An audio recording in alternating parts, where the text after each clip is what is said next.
ఇక తమకి శ్రీహరి చేతిలో చావు తప్పదని గ్రహించిన మధుకైటబులు చివరిగా తమ శరీరాల్ని 1000 యోజనానంత వెడల్పుగా చేశారట. అది చూసిన విష్ణువు తాను కూడా తన తొడల్ని అతిగా 2 అంకాలను వందలు పెంచాడు, 2 ఇంతలు పెంచారట ఆయన.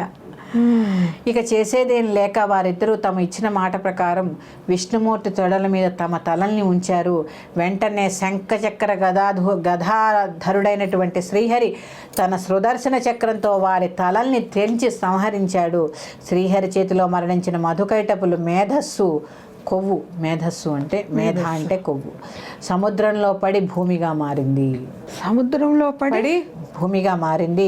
అప్పటిదాకా అనంతమైన సాగరంలా ఉన్న ఈ ప్రదేశంలో మధుకైటబుల మేధస్సుతో ఏర్పడిన భూమి నాటి నుంచి మేధిని అనే పేరుతో కూడా పిలువబడుతోంది. అందుకనే మట్టిని తినకూడదు అని అంటారు. మట్టిని ఎందుకు తినకూడదు అంటారంటే ఇందుకే.